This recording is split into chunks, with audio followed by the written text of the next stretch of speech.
मेरा मेरा roll number है 10 23 50। तो ये आपकी आवाज कम आ रही है थोड़ी सी। जी सर, मेरा रोल नंबर है 10 23 50। ओके, आप अपना इंट्रोडक्शन दे दीजिए।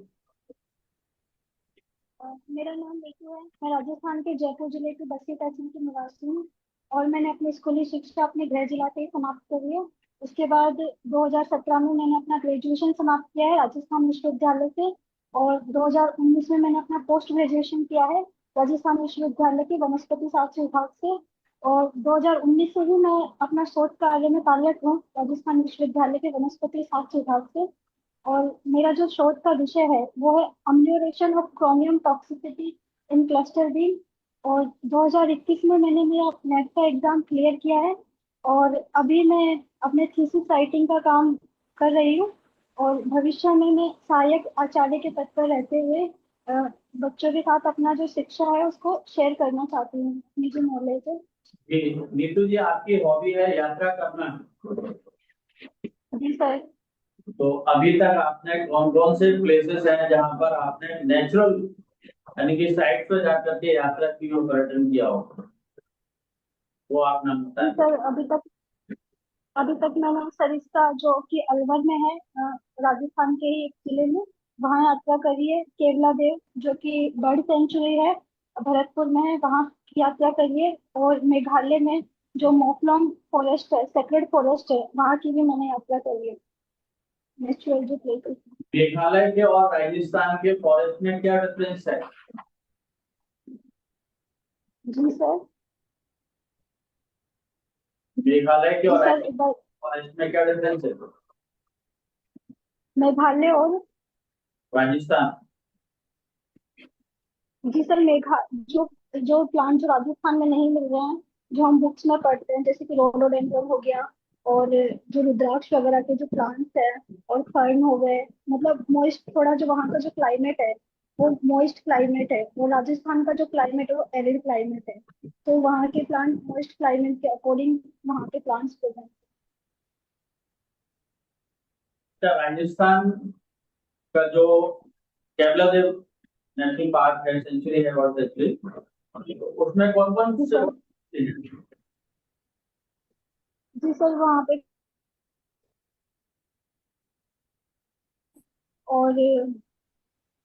और नीम का वृक्ष है, और रोइडा, इस तरह के प्लांट्स के प्लांट। नहीं पूछ रहा, बर्ड्स पूछ रहा हूँ, वहां पर बर्ड्स कौन सी मिलती है? चिड़िया, पक्षी, चिड़िया कौन सी मिलती है? जी सर। बर्ड्स तो सर, बर्ड्स का ऐसे तो मुझे ज्यादा आइडिया नहीं है, पर फॉरेन जो बर्ड्स रहते हैं वो मैक्सिमम मतलब आते हैं सर्दियों के टाइम पे। फ्लेमिंगोज जो होते हैं वो आते हैं।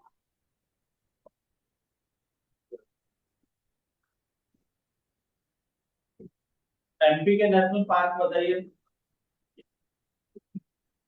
जी सर, माधवगढ़, कान्हा कितली, पेंच, और डिंडोली, फोसिल पार्क, और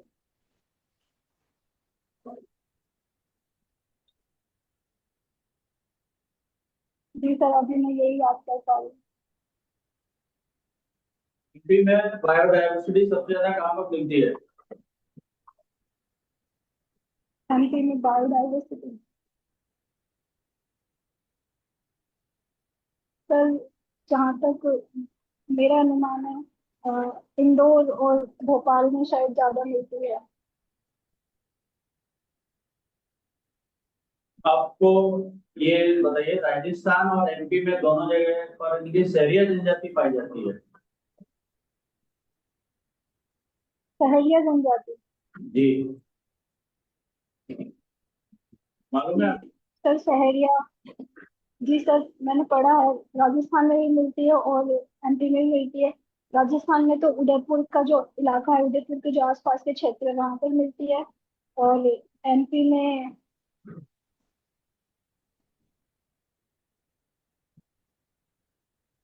एमपी में शिवपुरी, माधवगढ़ इन एरियाज में मिलती है। अच्छा, ये बताइए, इस जनजाति में सबसे ज्यादा कौन सी डिसीज है? जी सर, एक बार रिपीट करेंगे। शहरी जनजाति में सबसे ज्यादा कौन सा रोग पाया जाता है? और इसके बारे में मुझे आइडिया नहीं, सॉरी सर। भारतीय ज्ञान परंपरा में पृथ्वी के बारे में क्या कहा गया है? पृथ्वी के बारे में जी।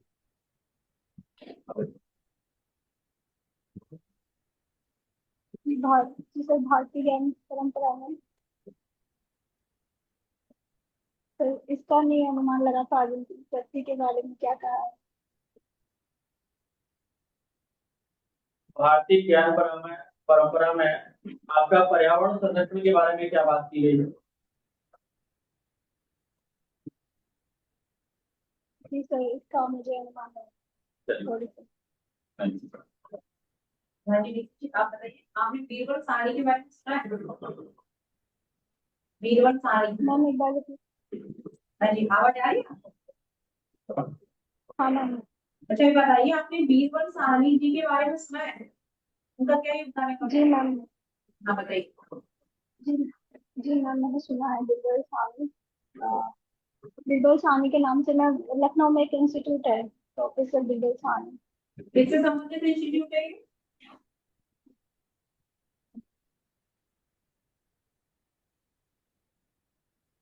मैम मतलब मैं थोड़ा याद नहीं कर पा रही, जहाँ तक मैं अनुमान लगा रही शायद फोसिल से रिलेटेड इंस्टीट्यूट है। हमारे वनस्पति के क्षेत्र में आपके कुछ योगदान है कि नहीं?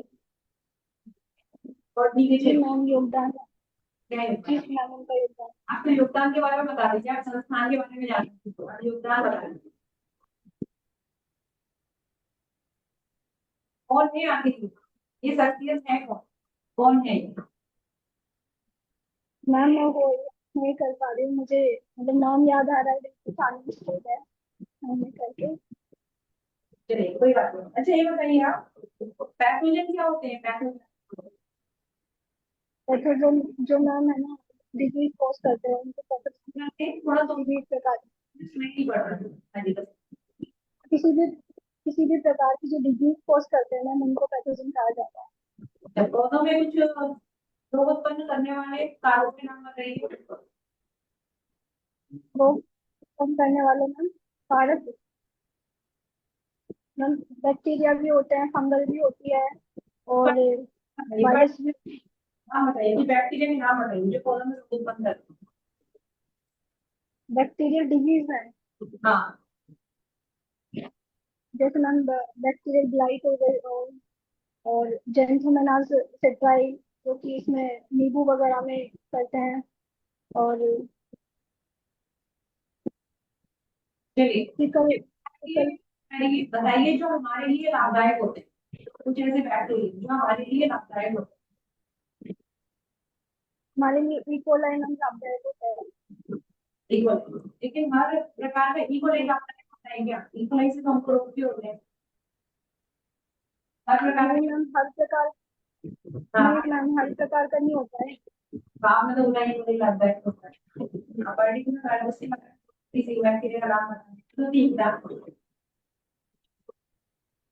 चलिए कोई ये बात। गट में अच्छा प्रेजेंट होता है। ये बताइए कि प्लाज्मिड प्लाज्मिड क्या होता है? तो मैम ये जो प्लाज्मिड क्या होते हैं? प्लाज्मिड प्लाज्मिड, मैम प्लाज्मिड ये बैक्टीरिया में प्रेजेंट एक्स्ट्रा क्रोमोसोमल डीएनए होते हैं, जो कि वेक्टर्स के रूप में काम में लिए जाते इसके द्वारा पौधों में रोग उत्पन्न होते हैं कि नहीं होते? हैं। मैम प्लाज्मिड के द्वारा तो प्लांट में कोई डिजीज नहीं होती है। तो प्लाज्मिड क्या नुकसानदायक है हमारे लिए कि लाभदायक है? मैम ये लाभदायक है, क्योंकि वेक्टर के रूप में हम इसको काम में लेते हैं। बैक्टीरियोफेज, बैक्टीरियोफेज की कुछ वैरायटी के बारे में बताइए। बैक्टीरियोफेज क्या है? बैक्टीरियोफेज बैक्टीरियोफेज जो मैम बैक्टीरिया को इन्फेक्ट करते हैं, उनको बैक्टीरियोफेज कहा जाता है। बैक्टीरियोफेज बैक्टीरिया को खाते हैं, ठीक है, लेकिन ये होते क्या है बैक्टीरियोफेज? मैम बैक्टीरियोफेज ये बैक्टीरिया जो होता है, बैक्टीरिया का जो डीएनए होता है, उसमें इंसर्ट होकर उसके डीएनए को ब्रेक कर देते हैं और डीएनए को खत्म कर देते हैं। मतलब मैंने ये पूछा दो तरह का लाइफ साइकिल। प्रोसेस बता रहे हैं, चलिए कोई बात नहीं। अच्छा ये बताइए फर्न, फर्न ये क्या है? आपने देखे फर्क? फर्न? हाँ, जी मैम, ये टेरिडोफाइटा में मिलते हैं फर्न, और मैंने देखा है। किसके अंदर आता है? टेरिडोफाइटा। रेडियो फाइटर कहाँ देखा है आपने फर्क? मैम मैंने देखा है मेघालय, शिलोंग में। मेघालय। अच्छा, उसकी कोई विशेषता बता सकती है? जी मैम। केमिकल कैरेक्टर बता सकते हैं क्या आप? फर्न के कैरेक्टरिस्टिक फीचर्स? हाँ, मॉर्फोलॉजिकल। आप आएंगे। जी मैम, मैंने सुना नहीं, एक बार फिर से रिपीट करेंगे आप? चलिए जाए दीजिए। अच्छा, ये बताइए आप डीएनए का आइसोलेशन किस प्रकार करेंगे? डीएनए के आइसोलेशन की कुछ टेक्निक के नाम बता दीजिए बस। Gel electrophoresis. इलेक्ट्रोफोरेसिस। हाँ, क्या होता है ये gel electrophoresis? Ma'am gel electrophoresis में जो जेल होती है उस पे इलेक्ट्रिक फील्ड अप्लाई करते हैं, और उसके साइज के बेसिस पे फिर कोई भी मॉलिक्यूल होता है जैसे डीएनए, आरएनए, प्रोटीन, इनको सेपरेट करने के लिए यूज में ली जाती है। आपका एक पब्लिकेशन रहा है, न्यूज़ पब्लिश किया है रिसर्च पेपर, राइट? तो उसका टॉपिक क्या था? जिन्होंने phytotoxicity of chromium, its toxicity on growth, plant growth attributes and pigmentation. Chromium. Chromium का एटॉमिक नंबर क्या होता 24. है? 24। और इनकी किस ग्रुप में पीरियोडिक टेबल के किस ग्रुप में शामिल होता है? जी मैम, डी ब्लॉक के अंदर आता है ये। एक ब्लॉक। बी ब्लॉक के जो एलिमेंट्स हैं उनकी क्या विशेषता है? डी ब्लॉक के एलिमेंट्स की क्या विशेषता जी है? मैम। ये बताइए। Ma'am D D D block के जो एलिमेंट्स होते हैं, ये जो ये पार्शियली मतलब फिल करते हैं, पूरी तरह से कोश को फिल नहीं कर पाते हैं, और इनमें मैक्सिमम हैवी मेटल्स आते हैं डी ब्लॉक के अंदर। क्लस्टर बीज पर रहा है, तो ये जो बीन्स है वो किस फैमिली में कंसिडर आते हैं? बीन्स जो है किस फैमिली में आते हैं? मैम सुनाई नहीं, एक बार फिर से रिपीट करेंगे? क्लस्टर बीन्स जो है वो किस फैमिली में आते हैं?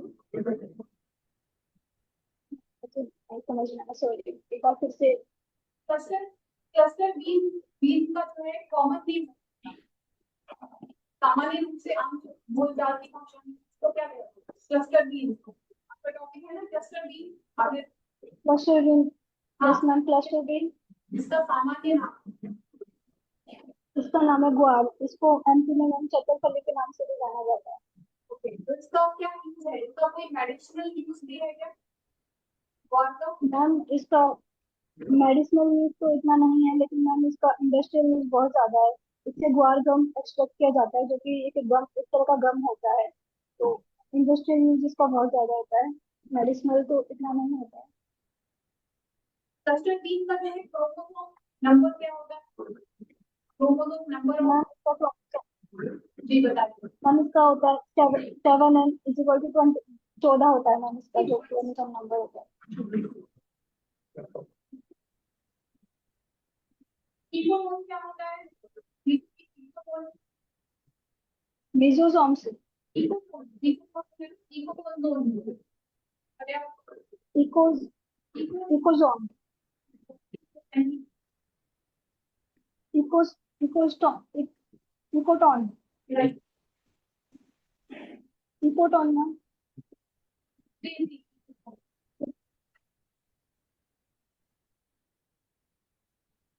इकोटोन ट्रांजिशनल जोन होता है मैम, मतलब।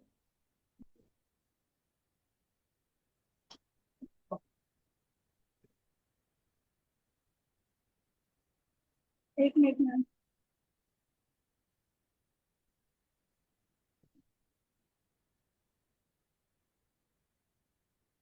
मैं रिकॉल नहीं कर पा रही, सॉरी।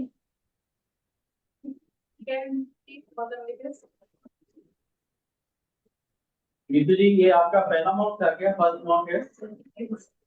जी नहीं सर, ये सेकंड मॉक है। अच्छा, तो नीतू जी आप थोड़ा सा अपनी पर्सनालिटी पे काम करें। एक तो अपना वॉल्यूम बढ़ाने की कोशिश करें। आप बहुत स्लो बोलते हैं और पिच भी आपका बहुत लो रहता है, स्पीड भी आपकी कम है, तो स्पीड को भी बढ़ाएं, अपना वॉल्यूम बढ़ाएं, पिच बढ़ाएं, है ना। और आप नर्वस हो जाते हैं, फिर क्या होता है कि आप जो होंठ है ना, उनको आप इनकी दबाने लगते हैं, कभी कभार आपकी जीभ भी निकलने लगती है। ये चीजें तो आपको पर्सनैलिटी पर अपना काम करना होगा। कब है आपका? सर 17 को है। 17 को है ना। आप प्रैक्टिस करें, सर थोड़ी ज्यादा और लाउडली बोले, है ना। आप अपने बेस को बढ़ाएंगे ना, एकदम से बेस बढ़ाना चाहिए, लाउडली बोलने की कोशिश करो, पिच थोड़ा हाई करो, है ना। स्पीड में बोलो तो आपको कॉन्फिडेंस बिल्डअप होगा, है ना। स्पीड आपकी बहुत स्लो है ना। जी सर। आपको थोड़ा सा स्पीडली यानी कि आंसर देने की कोशिश करें, प्रैक्टिस करो। हाँ, और बॉटनिकल नेम सारे याद कर लीजिए आप। Yes sir. तो बॉटनिकल नेम को आप डेली रिवाइज करें, उन्हीं को चिल्ला चिल्ला के याद करो, जोर जोर से बोल के, है ना। और बीरबल साहनी जी के बारे में, हाँ, बीरबल साहनी जी का तो बहुत बहुत इम्पोर्टेंट पर्सनालिटी है बहुत नीति जी में, आप उनके बारे में नहीं भाई। जैसे बसु और बीरबल साहनी, कम से कम दो तो मालूम होनी चाहिए, लीजिए आप, ज्यादा नहीं इनके बारे में वो तो कम से कम पढ़ लीजिए, आज ही पढ़ लीजिएगा ना, है ना। चलिए, all the best. Thank you sir.